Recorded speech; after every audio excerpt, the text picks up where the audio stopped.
C'est parti 2020 et les sujets à prise de risque de Manon.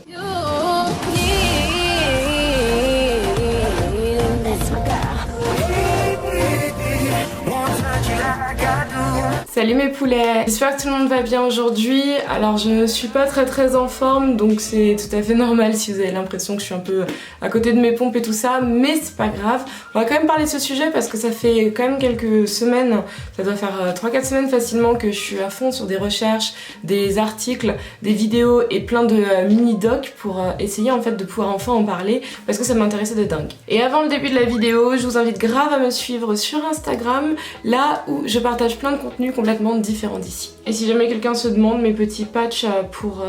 les cernes, les poches et tout ça viennent de chez Patchology, vous pouvez les retrouver chez Sephora. Ceci n'est pas un partenariat, je ne suis pas rémunérée, c'est juste que cette marque est super bien. Alors si vous me suivez depuis quelques mois déjà mes poulets, ou que vous me suivez juste sur Instagram ou je ne sais quoi, vous êtes au courant que j'étais présente lors du concert de BTS au Stade de France. C'était ma grande découverte de la K-pop en fait, parce que je ne m'étais pas encore intéressée au mouvement musical,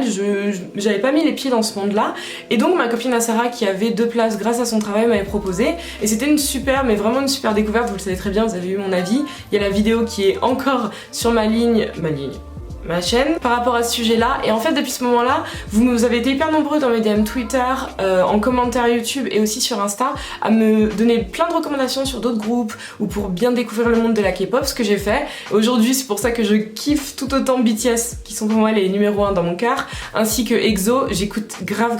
les deux groupes, et je suis aussi allée chercher un peu sur des groupes un peu à l'ancienne genre comme Bandang et des trucs comme ça, et franchement c'est un monde que je trouve hyper dingue parce que t'as tout qui est, je trouve, hyper bien étudié. C'est un spectacle de dingue. En gros, je trouve en fait que les fans en ont pour leur argent, donc c'est super cool,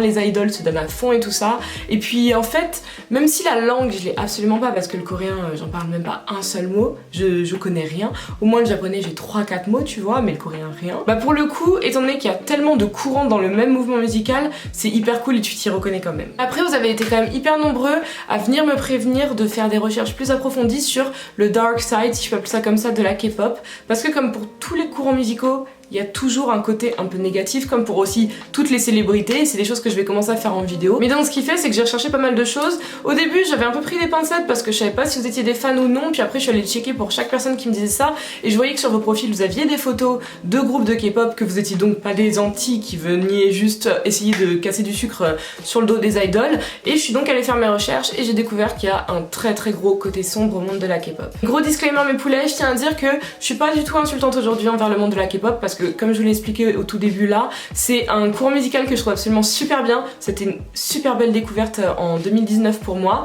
mais j'avais juste besoin d'aller un peu plus loin et de parler des côtés sombres en fait, tout simplement. La première chose que je ne savais pas déjà, c'est que les membres en fait des groupes sont des jeunes qui sont quasiment pris au berceau et qui suivent une sorte de camp de formation de K-pop, ce qui est absolument dingue, pendant en général genre 10 ans, pour en fait rentrer dans un moule prédéfini par ce monde là de la K-pop, et t'arrives à la fin avec des clones parce qu'ils sont tous pareils. Je parle pas obligatoirement physiquement, parce qu'on va pas rentrer du tout dans le cliché de les asiatiques se ressemblent tous, on est absolument pas là-dedans, mais ils rentrent tous en fait dans un moule très précis et ils en sortent pas pour avoir cet idéal de l'artiste K-pop. Et pour ça, entre autres, toutes et tous, dans tous les cas, parce que déjà faut savoir qu'en Corée, 1 personne sur 5 fait de la chirurgie esthétique et on est à 1 femme sur 4, et tous les artistes de K-pop passent par là. Donc en fait ils sont tous amenés à intégrer cet idéal de la K-beauty comme on appelle, donc de la Korean beauty, qui en fait est totalement fausse parce qu'elle est faite à coups de scalpel. C'est pas vrai du tout, ce sont des chirurgiens qui créent cette fameuse K-beauty à laquelle justement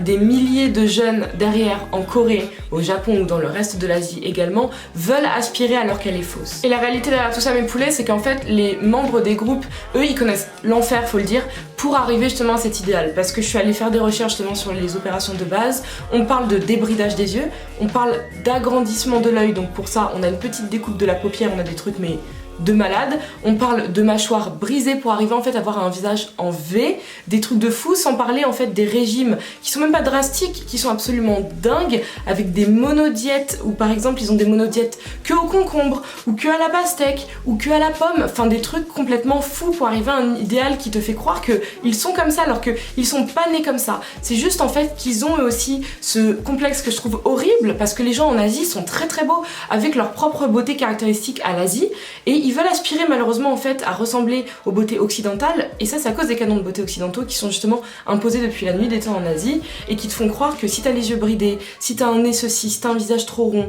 si t'as un monolithe et tout trucs comme ça, c'est pas beau, alors que c'est totalement faux, c'est magnifique. Et ça c'est un truc qui me rend dingue moi perso depuis la nuit des temps. Dans mes recherches de l'ascension en fait jusqu'à la gloire, si je peux appeler ça comme ça, dans la K-pop, j'ai vu que 2/3, et ce chiffre est absolument énorme, 2/3 des femmes appartenant à l'industrie K-pop ont avoué à plusieurs reprises, à plusieurs personnes, qu'on les a poussées en fait, tôt ou tard, à avoir des relations sexuelles uniquement pour monter en grade. Et cette montée en grade, c'était même pas en fait histoire de dire genre je commence ma carrière solo et je signe des gros contrats. Non, c'était histoire de sortir justement de cette période de trainee, donc du training là, du camp d'entraînement, pour essayer de devenir quelqu'un dans un groupe. Il y a eu l'exemple, j'ai pas envie de vous déformer le nom, donc je vais le lire en même temps, mais je pense qu'il va être déformé quand même, d'une certaine Jang Jae-eun, je ne sais pas à quel groupe elle appartenait, qui s'est suicidée en fait en 2009, et elle avait laissé derrière elle un très long courrier de plusieurs pages dans lequel elle expliquait le quotidien qu'elle vivait, qui était en fait juste un enfer qui était assimilable à de l'esclavage sexuel moderne. Et ça a été une des premières fois où la lumière a été mise dessus, mais sauf que depuis ça n'a absolument pas changé, parce qu'en fait dans l'industrie K-pop déguise ça en gros sous les termes de sponsorship et de transactions, mais en fait ces deux termes là reviennent à dire que tu vends ton corps pour réussir dans ce domaine là. Mais avant de diaboliser uniquement la K-pop, je tiens quand même à souligner, ce sont des choses qui arrivent dans énormément d'industries, hein. Il suffit de voir ce qui a pu se passer avec le cas Harvey Weinstein, c'est des choses qui se passent dans énormément d'industries, ce n'est pas que dans la K-pop, mais le souci en fait c'est que la K-pop, on a quasiment que le côté hyper rayonnant, hyper beau, avec des visuels de ouf, avec des chorégraphies dingues, des cinématiques complètement folles, mais on ne parle pas assez, je trouve, de ce côté-là qui est hyper étouffé par les idoles, par les fans, et surtout bien entendu par les maisons mères, les maisons de disques. Mais je pense que c'est important d'en parler parce que c'est un courant musical en plus qui broie en fait des jeunes talents. Mais après dans la K-pop, l'esclavage n'est absolument pas que sexuel, parce que les hommes connaissent eux aussi l'esclavage, je pense qu'il y en a certains aussi, ils passent par toutes les faveurs sexuelles, mais c'est un esclavage en fait qui est généralisé. Je parle vraiment d'efforts physiques de dingue et d'enfermement en fait de l'être humain, et ce depuis la signature des contrats dans lesquels justement des fois il est quasiment stipulé que c'est entre guillemets un contrat d'esclavage. Vous voyez à quel point on va quand même très très loin. Il y avait l'artiste Prince Mac, que peut-être vous êtes assez nombreuses à connaître. Je suis allée voir justement sa chaîne YouTube assez récemment et il donnait pas mal de contenu hyper intéressant vu qu'il est sorti en fait de cette houle là, et il expliquait qu'il est hyper courant en fait dans la K-pop que lorsque tu signes un contrat, tu puisses lire noir sur blanc que pendant par exemple les 15 prochaines années tu vas appartenir à un groupe et que tu feras tout ce qu'on te dit de faire. Mais sauf que c'est pas juste tu viens t'entraîner et tu fais les concerts, non, tu fais du matin jusqu'au soir tout ce qu'on te dit de faire. Je sais pas si vous réalisez le truc. Mais le souci c'est que les jeunes qui les signent, ils sont très jeunes comme je vous disais, c'est des gens qui ont en général 12 ou 13 ans avant d'entrer dans l'espèce de camp de formation, que ce soit eux ou leurs parents, ils voient que la richesse et la fame à la clé derrière ça. Et sauf que cette fameuse richesse dont je vous parle, elle-même elle est complètement fictive. La fame tu peux l'avoir, mais la richesse c'est autre chose, parce que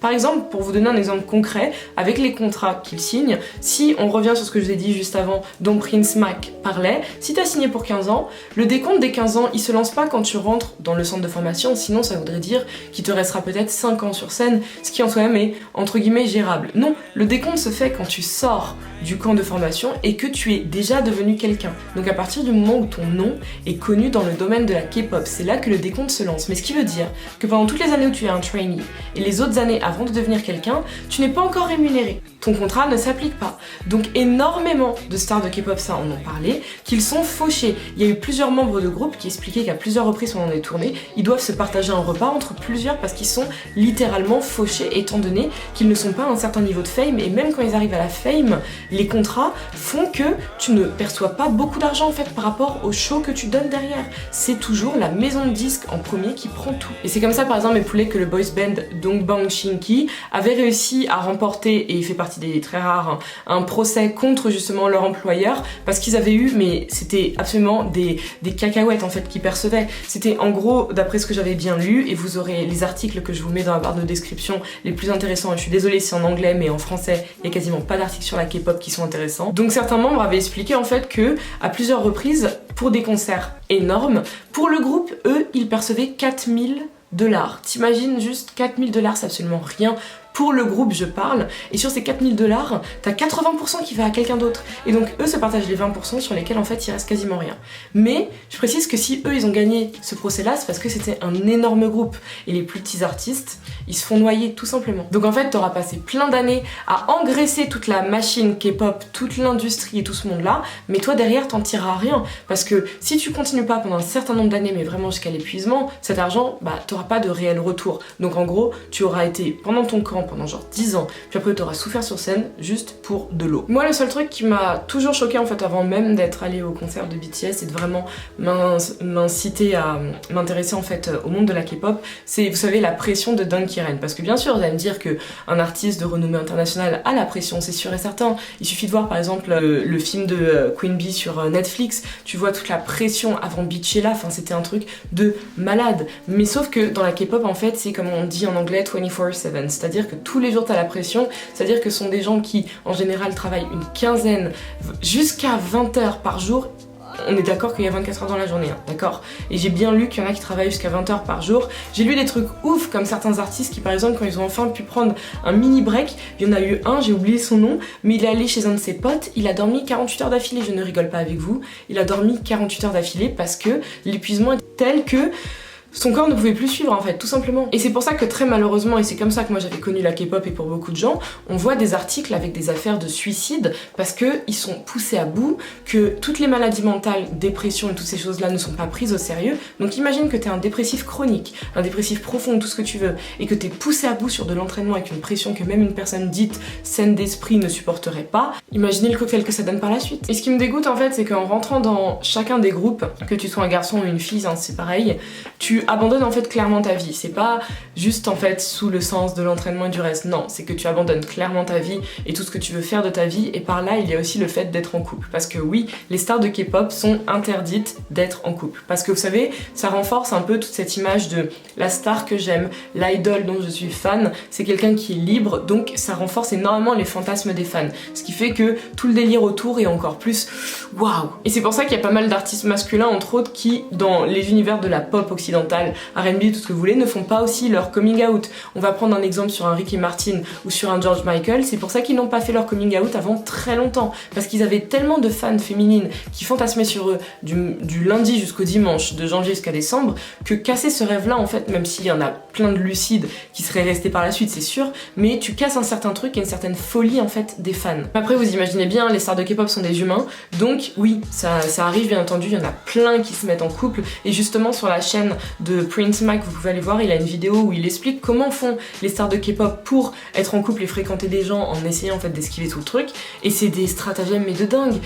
il y en a certains en fait qui ont expliqué après être sortis des groupes et de tout le truc que ce qu'ils font c'est qu'au lieu de partir en date avec une personne, ils viennent obligatoirement avec un ami avec eux, donc c'est à dire que ton date vous êtes toujours à 3, comme ça vous savez au niveau des caméras, ça fait passer ça comme si c'était 3 amis qui se réunissent. Il y en a qui disent qu'en fait ils font croire qu'ils vont à la salle de sport, et à la salle de sport en fait ils sont avec quelqu'un, enfin c'est que des trucs de malade comme ça, parce que le problème c'est que ça finit jamais bien quand ils sont cramés. Il y en a qui ont de la chance et en fait ils se font juste huer et ils reçoivent juste des lettres de mort, oui je dis bien qui ont de la chance avec juste des lettres de menaces de mort et trucs comme ça, parce qu'il y en a, il y a des pétitions pour qu'ils se fassent virer de leur groupe et ils se font virer de leur groupe, il y en a qui sont poussés à bout, qui se suicident, il y a des trucs de malades qui se passent juste quand on apprend que des stars de K-pop sont en couple. Donc imaginez en fait le monde et la prison dorée dans laquelle ils sont eux du début jusqu'à la fin de leur carrière. Et une autre chose aussi qui m'avait complètement déroutée, c'est qu'en fin de compte ils ont pas le droit d'être humains, si je peux dire ça comme ça, les idoles, donc les artistes de K-pop, parce que ce sont des personnes qui par exemple, si demain ils se blessent avant une tournée ou avant quoi que ce soit, ils seront quand même attendus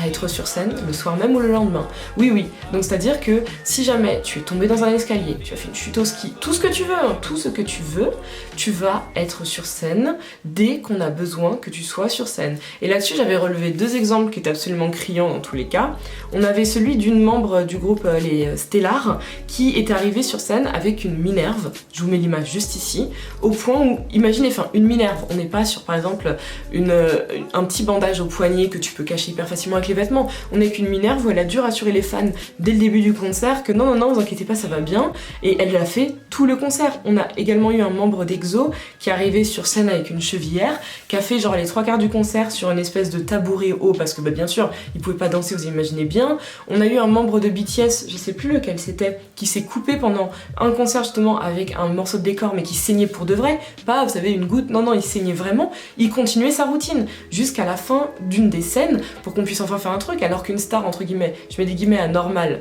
sur le monde occidental comme on le connaît, tu te coupes mais pour de vrai, parce que j'ai vu en plus certains trucs, enfin c'est pas n'importe quoi, tu arrêtes au moins pendant 30 secondes où il y a quelqu'un qui vient, non, il a continué pendant un certain temps, c'était pas juste 2 minutes, un certain temps avant qu'on s'occupe de lui, c'est un truc de fou. Et en fin de compte l'industrie K-pop c'est une industrie qui laisse même pas la place à la créativité en fait de chacun des membres, c'est des personnes comme je vous dis qui sont formatées, et ça ce sont des choses qui dans tous les cas ont toujours existé dans les boys bands, hein, que ce soit les 2B3, les NSYNC et tout ça, t'arrivais pas en mode j'ai une idée révolutionnaire pour un son, je sais pas quoi, non, les sons ils étaient écrits, vous les appreniez, vous appreniez les chorégraphies, bam, vous allez faire un clip, vous allez sur scène, c'est tout ce qui se passait. Mais ce qui fait que c'est un modèle qu'on a un peu abandonné, sauf qu'on le retrouve totalement dans la K-pop. En fait c'est hyper dingue parce que les titres sont écrits par les mêmes personnes qui ont écrit les premiers titres par exemple de Britney ou de J.Lo, qui sont des Scandinaves, donc des titres pour des Coréens, chantés principalement de base, un public coréen, sont écrits par des Scandinaves, et les membres du groupe n'ont absolument pas le droit d'arriver et de dire j'ai une idée de ouf, j'aimerais un truc un peu plus personnel ou je sais pas quoi. Non,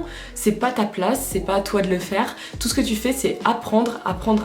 et tu recraches tout ça dans un clip ou sur scène. Et ça je trouve ça horrible parce que je pense qu'ils sont hyper nombreux à s'engager là-dedans justement parce qu'ils ont soit un talent dans la danse ou bien dans la chanson, où ils ont des textes ou des trucs, et en fin de compte ils auront jamais la place, le temps et juste l'opportunité de pouvoir s'exprimer là-dessus et être eux quoi. Donc voilà mes poulets, c'est tout pour moi par rapport à ce sujet là sur les dessous de la K-pop. Je sais qu'il y a sûrement plein de trucs que j'ai pas cités parce que je suis pas au courant de tout. Je me suis penchée sur un maximum d'articles et de vidéos, mais après il y a des trucs que je peux pas connaître parce que je pense que c'est quand t'es en Corée, quand t'es vraiment dans le bain ou quand t'es un fan de ouf que tu peux vraiment tout savoir. Comme par exemple j'étais hyper choquée aussi quand j'ai appris que les anti, donc le nom l'indique très bien, qui sont contre l'industrie de la K-pop et contre les idoles, sont absolument tarés. Ce sont des personnes complètement malades qui viennent parasiter des concerts pour court-circuiter l'électricité, qui envoient des trucs de dingue,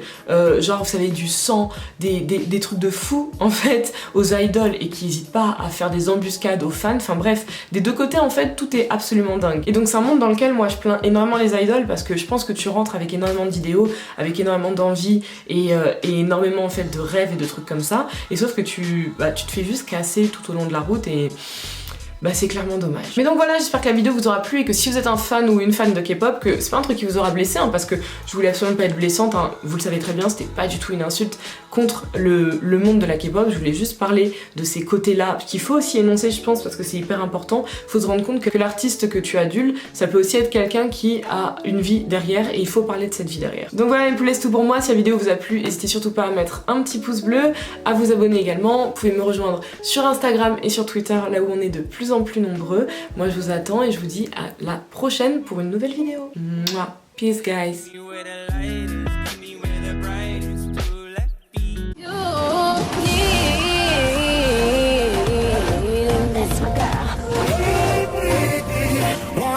I got